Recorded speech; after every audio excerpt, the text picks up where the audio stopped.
Kita akan melanjutkan dan kita akan berdoa terlebih dahulu.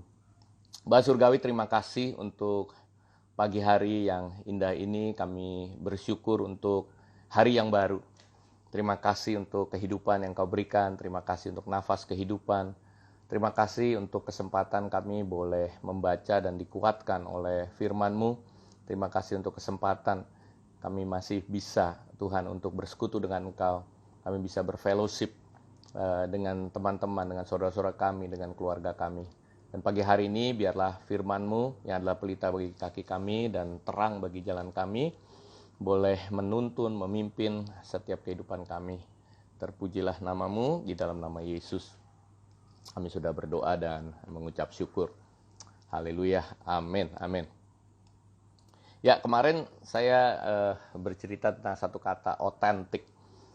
Dan di dalam otentik itu satu keaslian, suatu hal di mana kita bersyukur kita diciptakan dengan ajaib oleh Tuhan, dengan dahsyat, dan kita diajarkan untuk senantiasa boleh datang kepada Tuhan karena we are created in His image.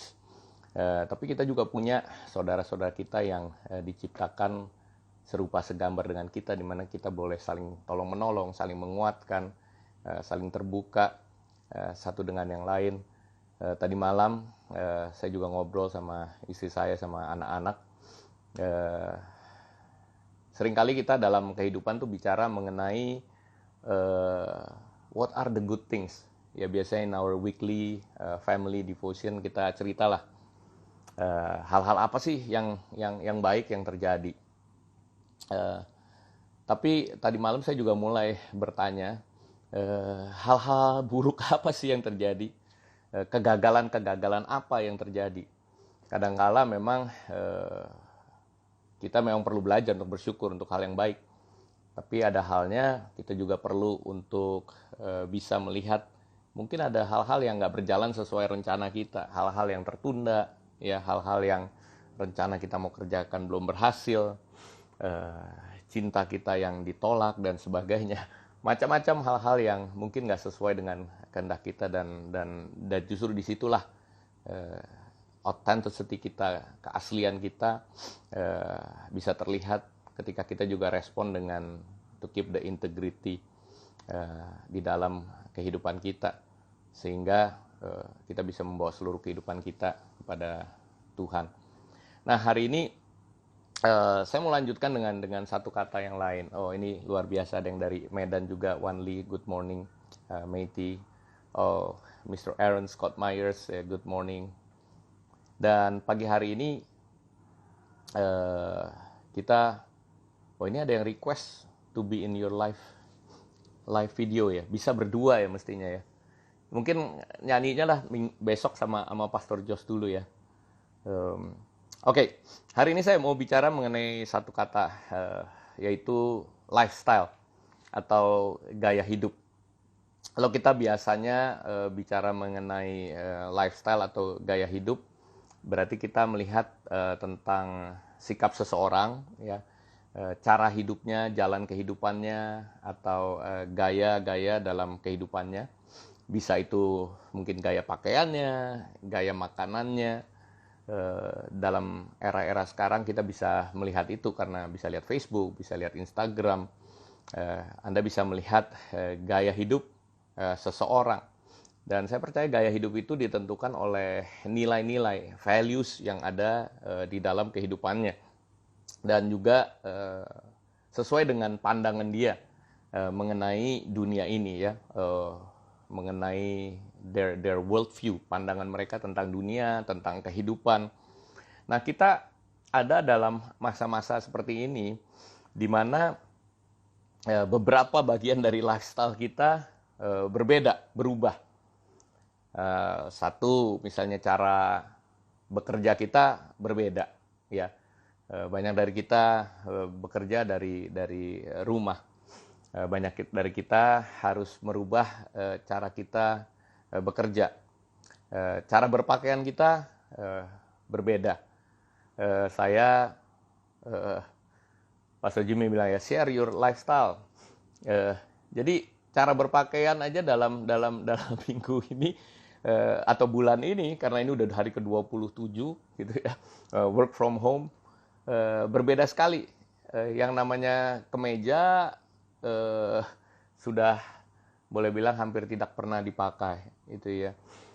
Celana pendek lebih sering dipakai daripada celana panjang ya. Cara makan ya, Pak Arnold Tindas bilang cara makanan ya, benar, cara makanan kita pasti berubah. Pastor Kiki tadi malam dia post gitu ya, kalau galau-galau yang penting ada martabak itu akan menghalau kegalauan gitu ya. Kalau ada amin Pastor Kiki katakan amin gitu ya. Karena lifestyle kita berbeda, cara beribadah kita jelas sekali berbeda. By the way, really wanna appreciate Pastor Jimmy juga seluruh tim ya. Kita bisa stay at home minggu demi minggu menikmati firman yang dahsyat luar biasa.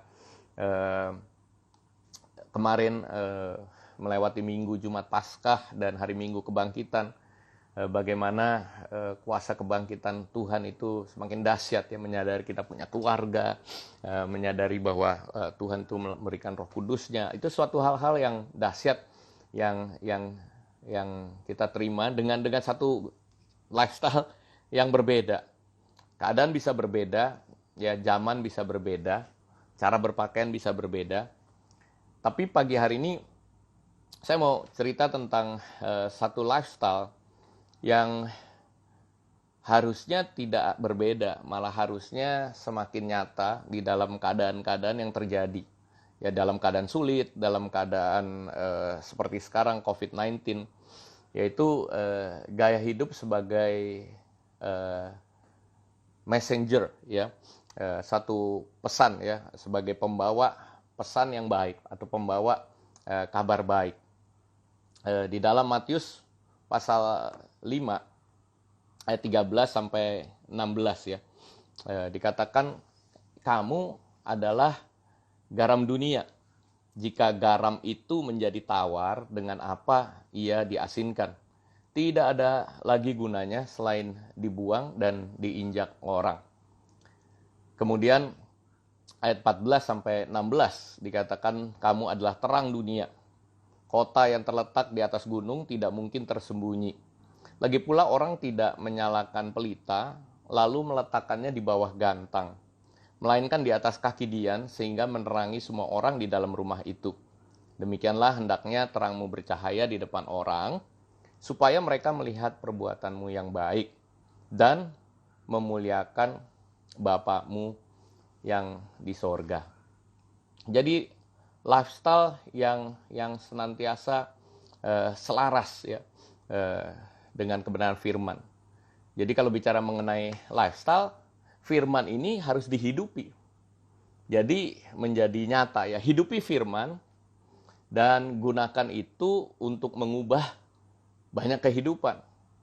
Kalau bicara mengenai garam, itu bicara mengenai satu pengaruh. Karena di rumah ini saya pada dasarnya sih harus menjaga nggak boleh makan terlalu banyak asin. Tapi kalau tiba-tiba makanan itu tidak ada rasanya sama sekali, karena istri saya masak dan dia juga lagi dengar ini, kebanyakan sih udah langsung enak. Tapi ada momen tiba-tiba saya dan bersama anak-anak lihat gitu, saling lihat, kayaknya kurang asin. Jadi harus ditambahkan. Ya. Jadi garam memang akan membawa satu influence. Dia udah nggak terlalu terlihat lagi, nggak terlalu nampak lagi, tapi dia bisa membuat sesuatu tuh menjadi lebih enak. Dia bisa, fungsinya garam itu nggak kelihatan tapi mungkin bisa mengawetkan. Ya, maka itu ada ikan asin yang diasinkan tahan sampai lama. Jadi garam will bring influence. Nah, kehidupan kita sebagai anak-anak Tuhan, apakah kita sudah menghidupi firman sehingga kita memang bisa bawa dampak, pengaruh lewat setiap hal ya yang terjadi di dalam kehidupan kita. Are we bringing an influence? Mulai aja dari rumah kita semua deh. Karena kita sekarang sedang stay at home gitu ya, tinggal di rumah. Are we bringing good influence untuk pasangan kita, suami istri kita, untuk orang tua, untuk anak-anak? Apakah mereka menikmati juga waktu-waktu bersama dengan kita? Jadi garam talking about influence. Momen-momen seperti sekarang ini menjadi momen juga kita bisa merefleksikan seberapa banyak pengaruh yang masih kita bisa lakukan. Saya bersyukur bersama teman-teman di HITS. Ya, di sini ada Dr. Arnold Tindas, ada dosen-dosen yang lain, ada Bu Ida, ada Ibu Nur, ya, yang lain-lain yang kita tetap bisa membawa pengaruh lewat kuliah online, ya, lewat Zoom. Dan kita masih bisa memberikan pengaruh kita lewat pengajaran. Tapi ada begitu banyak hal lain yang kita bisa menjadi pengaruh untuk lingkungan di sekitar kita. Nah, kemudian Tuhan Yesus juga bicara mengenai kamu itu adalah terang dunia. Kalau bicara mengenai garam tadi influence, kalau bicara mengenai terang, orang kalau melihat terang itu adalah sesuatu yang menarik. Jadi light attracts. Terang itu akan menarik. Kalau kita masuk di dalam goa gitu, kita mau keluar pasti kita lagi cari terang. Ya, sehingga ada perkataan tuh, there is a light at the end of the tunnel. Bicara dalam masa COVID-19 ini, semua lagi bilang kapan nih terang yang boleh kelihatan ada di ujung dari terowongan yang kelihatannya sangat panjang. So, light attracts, terang itu menarik. Waktu menyiapkan devotion ini tiba-tiba saya teringat, karena ini minggu lalu kita semua kaget ya, ada musisi Indonesia yang luar biasa, yang dia tiba-tiba sudah nggak ada di dunia lagi, Glenn Fredly. Tapi ada satu lagunya, ini beberapa tahun lalu, somehow tiba-tiba keinget. Nah, ini ada di YouTube ya. Cuma tadi saya cari, coba saya puterin supaya mungkin kedengaran ya. Saya nyanyinya besok atau lusa lah. Tapi ini kedengaran ya. Jadilah terang di tempat yang terang. Jadilah terang. Ya, suruh jadi terang di tempat yang gelap ya. Jadi menarik kalau kita nggak hati-hati, kita akan cuma jadi terang. Nah, ini jadilah jawaban. Jadi jangan hanya diam ya, kita perlu jadi jawaban. Jadi jawaban di luar rumah ya. Sekarang kita nggak bisa keluar rumah, tapi kita bisa menjadi jawaban dengan apa karya-karya kita ya. Nah, ini nanti saudara bisa dengerin. Lalu bagian yang keduanya juga jadilah garam katanya. Jangan di tengah lautan ya. Jadi it's important untuk kita menyadari kalau kita itu punya panggilan, punya misi untuk bukan hanya sebenarnya jadi garam dan terang ya. Karena Tuhan Yesus sebenarnya firman-Nya nggak ngomong jadilah garam dan jadilah terang. Ini balik ke kemarin saya cerita tentang otentik, bahwa kita diciptakan dengan dahsyat dan ajaib, bahwa kita diciptakan imago Dei ya, sesuai image-nya, rupanya dari Tuhan. Jadi Tuhan Yesus yang bilang, kamu adalah garam dunia. Ya, you are salt of the earth. Lalu kamu adalah terang dunia. Jadi kita ini sudah menjadi terang. Ya, kita ini sudah menjadi garam. Nah, jadi pertanyaannya sekali lagi gitu ya, jangan selalu bertanya apa yang salah dengan dunia ini. Kita perlu merefleksikan dan tanya kepada diri kita yang adalah garam dan terang, apa yang salah dengan garam dan terang ini. Dan saya menyadari ya, mungkin saya belum memberikan influence yang baik yang saya harus berikan. Mungkin saya belum menjadi terang yang orang sampai menarik banyak orang dan bertanya. Ada sih orang bertanya. Tapi menurut saya mau berdoa supaya lebih banyak orang yang melihat, dan kemudian seperti firman tadi, melihat perbuatan kita yang baik dan kemudian memuliakan Bapa kita di sorga. Ya, istilahnya Pastor Jimmy, ini saya catat juga dalam satu khotbahnya, ya, you need to be the carrier, ya, of the good news. Jadi membawa kabar baik, karena kamu adalah garam dunia, kamu adalah terang dunia. Ya, nggak bisa diumpetin, ya, karena terang itu akan bersinar, orang akan melihat. Nah, jadi aplikasinya gimana, ya? Mungkin dua hal aja menjadi garam dan terang ini, menghidupi firman ini, yaitu saya sebut mengenai itu harus terdengar dalam perkataan. Terdengar dalam perkataan. Yakobus 1 ayat 19 bilang begini, hai saudara-saudara yang kukasihi, ingatlah hal ini. Setiap orang hendaklah cepat untuk mendengar, tetapi lambat untuk berkata-kata, dan juga lambat untuk marah. Nah, masa-masa ini,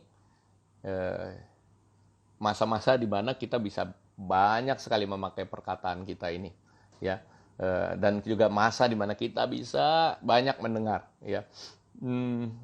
Beberapa waktu yang lalu Pastor Hana berkhotbah nih mengenai ini, untuk cepat mendengar tapi lambat berkata-kata. Nanti bisa saksikan di YouTube channelnya IFJF Jakarta. Itu kalau Anda belum dengar khotbahnya atau sudah dengar lagi, itu menjadi luar biasa. Ya, jadi perkataan itu sangat penting, ya, sebagai orang tua. Perkataan yang kita sampaikan kepada anak-anak kita, sebagai suami atau istri, kata-kata yang kita sampaikan kepada pasangan kita. Karena perkataan-perkataan itu sifatnya itu bisa menguatkan atau bisa meruntuhkan. Ya, jadi dengan lidah kita ini sangat penting sekali.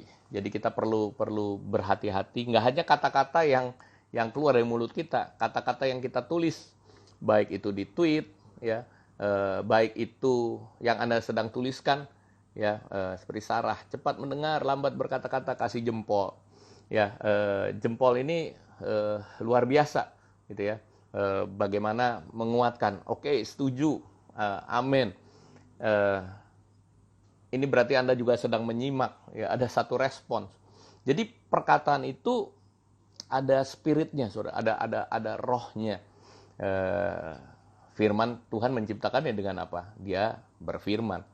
Itu sesuatu yang luar biasa. Di Kejadian awal ada firman. Di Yohanes, ya, bicara mengenai firman. Jadi bagaimana setiap kehidupan kita, khususnya perkataan kita, itu bisa memperdengarkan, ya, kabar baik itu. Hati-hati, kadang-kadang perkataan kita akhirnya bisa kalau kita tidak menjaga bisa saling menghakimi, ya. Tone of voice kita, ya, kadang-kadang kemarin karena di rumah saya dengar tiba-tiba ada perkataan, mau jawab misalnya tidak pun bisa dengan suara yang sorry, tidak bisa, gitu ya, atau langsung dengan tone yang tinggi, enggak mau, gitu ya. Jadi kata-kata yang sama dengan tone yang berbeda artinya bisa berbeda. So kita bisa menjadi garam dan terang dunia ketika kita mewarnai sekitar kita, ya, menggarami sekitar kita dengan kata-kata yang baik, kata-kata yang positif. Yang berikutnya adalah itu harus nyata di dalam tindakan kita. Yakobus juga mengatakan, Yakobus 1 ayat 22, hendaklah kamu jadi pelaku firman dan bukan hanya pendengar saja. Sebab jika tidak demikian, kamu menipu diri sendiri. Iman, ya, tidak disertai perbuatan, pada hakikatnya iman itu mati. Nah, saya bersyukur sekali bahwa gereja-gereja, ya, nggak hanya gereja AFJ, banyak gereja ataupun jemaat-jemaat iCare demi iCare yang bergerak, dan ini adalah waktu yang terbaik, ya, peduli COVID-19. WH sudah ada task force-nya, WH peduli, IFJF peduli, ada dana yang sudah dikumpulkan untuk membagikan baik ke rumah sakit, ya, membantu APD, peralatan dan sebagainya, maupun kepada jemaat-jemaat maupun orang-orang, ya, di komunitas yang memerlukan mungkin sembako, makanan dan sebagainya. Jadi ada satu gerakan ya untuk menunjukkan bahwa jadi garam dan terang itu akan nyata lewat tindakan kita. 1 Petrus 2 ayat 11 sampai 12 mengatakan demikian. Saudara-saudaraku yang kekasih, aku menasihatkan kamu supaya sebagai pendatang dan perantau kamu menjauhkan diri dari keinginan-keinginan daging yang berjuang melawan jiwa. Nah, ini yang luar biasa nih. Nanti kalau Anda Alkitabnya itu bisa digarisbawahi, di-highlight. Milikilah cara hidup yang baik di tengah-tengah bangsa-bangsa bukan Yahudi, supaya apabila mereka memfitnah kamu sebagai orang durjana, mereka dapat melihatnya dari perbuatan-perbuatanmu yang baik dan memuliakan Allah pada hari Ia melawat mereka. Rasul Petrus mengingatkan ya pada waktu itu kepada umat Tuhan untuk dimanapun mereka berada, justru di tengah-tengah bangsa yang nggak seperti mereka, untuk melakukan perbuatan baik, Dan ini sesuatu kesempatan ya, sebuah kesempatan untuk kita sebagai gereja Tuhan, untuk kita sebagai anak-anak Tuhan, untuk kita boleh menyatakan ya tindakan perbuatan baik kita. Ya, Efesus 2 ayat 10 ya. Kita ini buatan Allah, diciptakan dalam Kristus Yesus untuk melakukan suatu pekerjaan baik yang sudah Tuhan persiapkan sebelumnya. Weekend kemarin saya nonton CNN. Itu mungkin ada beberapa yang nonton CNN waktu Rick Warren di interview just last Friday. Dia di interview di CNN sama Anderson Cooper tuh, sama dokternya CNN Sanjay Gupta. Dan dia ditanya, ada banyak pertanyaan. Tapi saya catat nih pertanyaan ini karena ditanya 2 pertanyaan. Pertama pertanyaan ditanya, where is God in the middle of this pandemic? Ya, di mana Tuhan di tengah-tengah pandemi ini? Lalu pertanyaan kedua, why does God allow such a harmful things? Kenapa sih Tuhan mengizinkan hal-hal yang seperti ini ya, yang membuat banyak orang mati, hal-hal yang membahayakan? Kenapa Tuhan izinkan? Jadi pertanyaan pertama dijawab begini, di mana Tuhan di tengah-tengah pandemi ini? Where is God? Lalu dijawab, God is in the heart of the people helping others. Tuhan itu ada di mana lagi pandemi ini? Tuhan itu ada di dalam hati ya setiap umatnya yang mulai menolong satu dengan yang lain, helping others. Dan saya percaya inilah kamu ini garam dunia, kamu ini terang dunia. So God is in the heart of the people helping others. Yang kedua pertanyaannya, kenapa Tuhan izinkan nih hal-hal semua ini terjadi? Lalu dia mengatakan orang itu mengharapkannya surga itu ada di dunia gitu ya. Dan dia katakan dunia itu bukan surga. Nanti di surga ada kesempurnaan, tidak ada lagi sakit penyakit. Ya, semuanya sudah dalam keadaan yang ideal. Tapi selama kita masih hidup di dunia, maka akan ada sickness, maka akan ada sorrow, maka akan ada kematian, ya, ada sakit penyakit. Dan ini kesempatan ya buat kita pada saat-saat seperti ini untuk menjadi terang ya dan garam. Dan itulah gaya hidup kita. That's our lifestyle. Ya, menjadi garam dan terang dimanapun kita berada, apapun keadaan yang kita alami, sehingga nanti banyak orang akan memuji Tuhan. Ya, seperti jemaat mula-mula, Kisah Rasul 2 ayat 47 dikatakan tiap-tiap hari Tuhan menambah jumlah mereka dengan orang yang diselamatkan.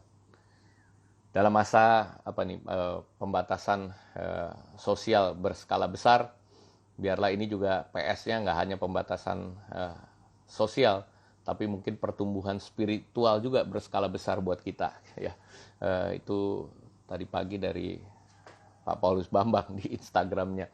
Ya, ayo kita sama-sama pakai waktu ini untuk jadi garam, jadi terang. Ini jadikan ini lifestyle kita ya. Ada banyak hal yang mungkin kita tidak harus pakai untuk diri kita sendiri ya, baik itu keuangan, baik itu kesempatan, waktu di mana kita bisa menjadi berkat buat banyak orang lain, sehingga ya orang akan memuliakan Tuhan ya. Banyak orang akan diselamatkan. Ya, waktu saya tinggal 1 menit lagi. But I want to pray for you. Saya mau berdoa untuk Anda semua. Terima kasih untuk kesetiaannya mengikuti, dan pagi hari ini biar firman Tuhan Matius pasal yang kelima tadi boleh mengingatkan kita ya, bahwa bukan hanya jadilah, kamu ini udah garam dunia, kamu ini terang dunia. Dunia nggak akan bertambah baik, tapi kita punya fungsi untuk menggarami, membawa pengaruh. Kita punya fungsi, ya, terang itu yang akan menarik banyak orang datang kepada Kristus. Mari kita berdoa. Tuhan, terima kasih untuk pagi hari ini. Terima kasih kalau di tengah pandemi ini kami boleh menjadi jawaban. Kami boleh menunjukkan gaya hidup kami, yaitu menolong satu dengan yang lain. Gaya hidup peduli, Tuhan. Gaya hidup kami boleh menjadi garam. Kami boleh membawa pengaruh yang baik. Kami boleh mengasihi. Kami boleh sharing hal-hal apa yang kami punyai, Tuhan. Kami juga berdoa, Tuhan, setiap tindakan kami, setiap perkataan kami, itu boleh menjadi berkat mulai dari rumah tangga kami masing-masing, untuk kepada pasangan kami, kepada anak-anak kami. We can encourage one another. Kami boleh saling menguatkan. Kata-kata kami adalah kata-kata yang membangun, kata-kata yang menguatkan, bukan kata-kata yang menghakimi dan meruntuhkan. Kami juga berdoa tindakan-tindakan kami akan nyata, Tuhan. Baik lewat pertolongan kami, lewat pemberian kami, generosity kami, lewat hal-hal yang kami lakukan. Dalam masa-masa seperti ini, Tuhan, kami terus bisa kreatif, kami terus bisa menjadi terang, Tuhan. Terima kasih Bapa Surgawi, biar setiap firman yang sudah ditaburkan boleh menguatkan kehidupan kami semua, dan sepanjang hari ini akan membawa gaya hidup kami, yang adalah gaya hidup garam dan terang. Terpujilah namamu, di dalam nama Yesus kami berdoa. Amin.